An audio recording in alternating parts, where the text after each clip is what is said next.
అంతర్జాతీయ తీవ్రవాద వ్యతిరేక దినోత్సవం భారతదేశం ఎదుర్కొంటున్న తీవ్రవాదానికి బలైన ఒక గొప్ప నాయకుడు, భారత రత్న, ఈ దేశానికి ప్రధానమంత్రిగా వన్నె తెచ్చిన నాయకుడు కీర్తిశేషులు రాజీవ్ గాంధీ గారు.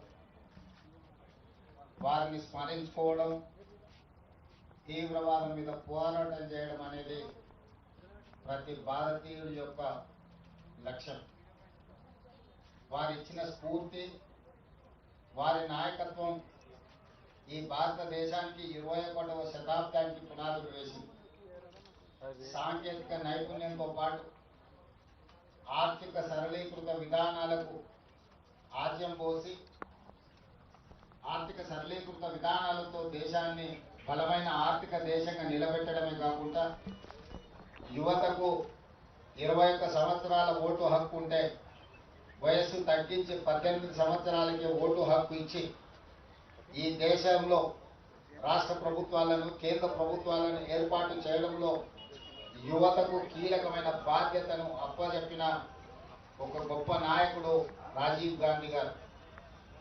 ఈరోజు మనమందరం నిన్న మొన్న జరిగిన పహల్గామ్ సంఘటన తర్వాత మొట్టమొదటిసారి దేశ విభజన సమయంలో ప్రాణాలు అర్పించిన మహాత్మా గాంధీ గారిని గుర్తు చేసుకోవాలి. ఆ తర్వాత 1971లో పాకిస్తాన్ మన మీద పెత్తనం చెలాయించాలి అంటే ఆనాటి ప్రధానమంత్రి, ఉక్కు మహిళ శ్రీమతి ఇందిరాగాంధీ గారు పాకిస్తాన్కి బలమైన గుణపాఠం చెప్పడమే కాకుండా పాకిస్తాన్ని 2 ముక్కలుగా చీల్చి బంగ్లాదేశ్, పాకిస్తాన్ దేశాలుగా ఏర్పాటు చేసి శాశ్వత గుణపాఠం పాకిస్తాన్ ప్రభుత్వాలకు, పెద్దలకు చెప్పడం జరిగింది. ఈ రోజు కూడా దాదాపుగా 54 సంవత్సరాల తర్వాత కూడా ఈ దేశంలో తీవ్రవాద అంశం ప్రస్తావనకు వచ్చిన, ఈ దేశం మీద పక్క దేశాలు దాడి చెయ్యాలనుకున్నప్పుడు తీవ్రవాదుల ముసుగులో, అంతర్జాతీయ ఉగ్రవాదుల ముసుగులో ఈ దేశ పౌరుల మీద దాడి చేసినప్పుడు వాళ్ళని నిర్మూలించడంలో శ్రీమతి ఇందిరాగాంధీ గారే మనకు ఆదర్శం.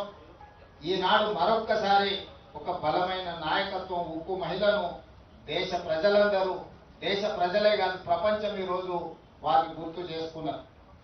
ఆనాడు పాకిస్తాన్ మీద యుద్ధం జరిగినప్పుడు అమెరికన్ ప్రెసిడెంట్ శ్రీమతి ఇందిరాగాంధీ గారికి అమెరికాలో సూచన చేసి మేము మధ్యవర్తిత్వం వహిస్తాము అని చెప్పి, మీరు యుద్ధాన్ని ఆపాలి అని చెప్పినప్పుడు విస్పష్టంగా మీకు తెల్ల రంగు ఉన్నది కదా అని చెప్పి మా మీద పెత్తనం చెయ్యాలనుకుంటే భారతదేశం సహించదు, మా దేశం యొక్క సమస్యను, మా భద్రతను మేమే కాపాడుకోగలుగుతాం, మా దేశాన్ని మేము రక్షించుకోగలుగుతాం, మాకెవ్వరి సూచనలు, ఎవరి మధ్యవర్తిత్వం అవసరం లేదని విస్పష్టంగా ఆనాడు శ్రీమతి ఇందిరాగాంధీ గారు చెప్పడం జరిగింది.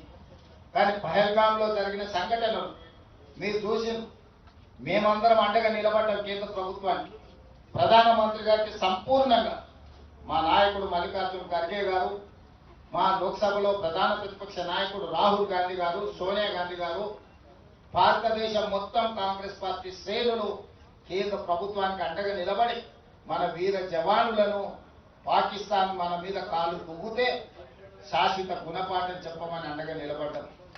దురదృష్టవశాత్తు కేంద్ర ప్రభుత్వం వెనుకడుగు వేసింది, వచ్చిన అవకాశాన్ని సద్వినియోగం చేసుకోకుండా. అమెరికా ప్రెసిడెంట్ ఒత్తిడి తీసుకొచ్చినా, నేను యుద్ధాన్ని ఆపినా, లేకపోతే ఆర్థిక ప్రయోజనాలు నేను దెబ్బతీస్తానికి బెదిరిస్తే భారతదేశం లొంగిపోయిందని చెప్పి ట్రంప్ ప్రకటించే పరిస్థితి వచ్చిందనంటే ఈ దేశంలో నడుస్తున్న ప్రభుత్వం ట్రంప్ ఒత్తిడికి లొంగిపోయిందని విస్పష్టంగా ఈరోజు ప్రజలు భావించవలసిన పరిస్థితి వచ్చింది. మీరు విజయం సాధిస్తే, మీరు పాకిస్తాన్ ఓడిస్తే, మీరు తీవ్రవాదాన్ని అణిచివేస్తే ప్రపంచమే మీకు గొప్పగా స్వాగతం పలికేది, అభినందించేది. కానీ గొప్పల కోసం మీ నాయకత్వం, మీ పార్టీ శ్రేణులను వీధుల్లో తిప్పే పరిస్థితి వచ్చిందంటేనే నైతికంగా ఈరోజు ప్రజలకు మీరు జవాబు చెప్పవలసిన పరిస్థితులు ఏర్పడ్డాయి. ఈరోజు 100% అండగా నిలబడ్డ కాంగ్రెస్ పార్టీని రాహుల్ గాంధీ గారిని నిందించడం ద్వారా తమ చేతగాని తనాన్ని కప్పిపుచ్చుకోవాలని బీజేపీ నాయకులు ప్రయత్నం చేస్తున్నారు. కేంద్ర మంత్రిగా పనిచేస్తున్న కిషన్ రెడ్డి గారు విచక్షణ కోల్పోయింది. రాహుల్ గాంధీ గారి గురించి తప్పుడు మాటలు మాట్లాడుతున్నారు. మొట్టమొదట క్యాండిల్ ర్యాలీ తీసి అమరులకు నివాళులు అర్పించింది తెలంగాణ ప్రభుత్వం. మొట్టమొదట ఈ దేశంలోనే తిరంగ ర్యాలీ తీసి అధికార శ్రేణులతో పాటు ప్రభుత్వ యంత్రాంగం మొత్తం కదిలొచ్చి కేంద్ర ప్రభుత్వానికి ప్రధానమంత్రిగా మేమండగా నిలబడ్డాం. ఆ రోజు కిషన్ రెడ్డి ఇంట్లో దుప్పటి కప్పుకొని పడుకున్నాడు.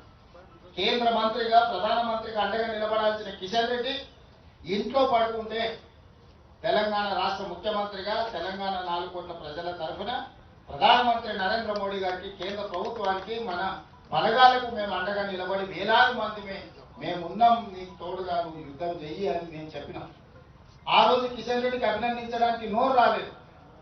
కానీ ఈరోజు చేసిన తప్పులను కప్పిపుచ్చుకోవడానికి మీ గొప్పలు మీరు చెప్పుకుంటే మాకు అభ్యంతరం లేదు. మీరు గొప్పవాళ్ళో కాదో ప్రజలు నిర్ణయిస్తారు. కానీ రాహుల్ గాంధీ గారిని నిందించడం ద్వారా మీ చేతగానితనం స్పష్టంగా కనిపిస్తుంది. ఈ చేతగానితనం మాటలు మాట్లాడడం మానేసి తీవ్రవాదులకు గుణపాఠం చెప్పేదానికి ఆలోచన చేయండి.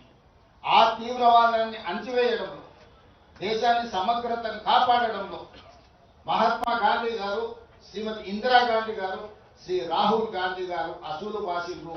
వాళ్ళ రక్తం ఈ దేశాన్ని పవిత్రం చేసింది, పునీతం చేసింది. వారి నుంచి స్ఫూర్తి తీసుకోవాలి. ఈ రోజు రాజకీయాలకు అతీతంగా రాజీవ్ గాంధీ గారికి అందరూ నివాళులు అర్పించాలి. ఈ దేశ అభివృద్ధిలో వారి పాత్ర మరవలేనిది. ఈ రోజు ఇక్కడ ఒక పక్కన తెలంగాణ సాధించిన అమరవీరులు, ఇంకొక పక్కన దేశ సమగ్రతను కాపాడిన అమరవీరుడు రాజీవ్ గాంధీ గారి విగ్రహం, ఆ పక్కన శ్రీమతి ఇందిరాగాంధీ గారి విగ్రహం, ఆ పక్కన పివి నరసింహారావు గారి విగ్రహం. ఈ ప్రాంతంలో స్ఫూర్తినిచ్చే ప్రదాతల యొక్క సమూహం ఇక్కడ ఉన్నది. వారందరినీ అదేవిధంగా నిలువెత్తు అంబేద్కర్ ఇక్కడనే ఉన్నాడు. వీళ్ళందరి ఉండే ప్రాంతంలో రాజీవ్ గాంధీ గారి విగ్రహాన్ని పెడితే సంకుచిత స్వభావం కలిగిన కొంతమంది రాజకీయ నాయకులు విమర్శలు చేస్తున్నారు. వాళ్ళ పట్ల జాలి చూపించడం తప్ప మేము ఏమి అనము. వాళ్ళు కూడా వచ్చి భారతరత్న ప్రధానమంత్రిగా పనిచేసి దేశానికి వన్నె తెచ్చిన రాజీవ్ గాంధీ గారికి నివాళులు అర్పించాలి. ఈరోజు దేశమంతా మళ్ళొక్కసారి శ్రీమతి ఇందిరాగాంధీ, శ్రీ రాజీవ్ గాంధీ గారిని గుర్తు చేసుకుంటున్నారు.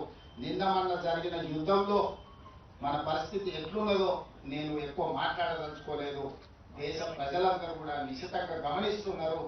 మేము సంపూర్ణంగా భారత ప్రభుత్వానికి, భారత జవాన్లకు అండగా నిలబడతాం. అది మా బాధ్యత. ఈ దేశానికి స్వతంత్రం తెచ్చింది మేము. ఈ స్వతంత్రాన్ని కాపాడే బాధ్యత మాది. ఈ ప్రజలకు రక్షణ కల్పించే బాధ్యత మాది. మా ప్రభుత్వానికి, మా పార్టీకి స్పష్టత ఉన్నది.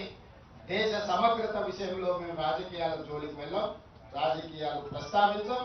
దేశ భద్రతకు కట్టుబడి ఉంటాం. అవసరమైతే ప్రాణ త్యాగాలు చేసిన చరిత్ర ఈ పార్టీకి ఉన్నది, గాంధీ కుటుంబానికి ఉన్నది. వారి స్ఫూర్తితోని తెలంగాణ రాష్ట్ర ప్రభుత్వాన్ని ముందుకు నడిపిస్తామని తెలియజేస్తూ మరొక్కసారి రాజీవ్ గాంధీ గారికి ఘనమైన నివాళులు అర్పించడానికి అందరూ ముందుకు రావాల్సిందిగా తెలియజేస్తూ మీ అందరి దగ్గర సెలవు తీసుకుంటున్న మిత్రులారా.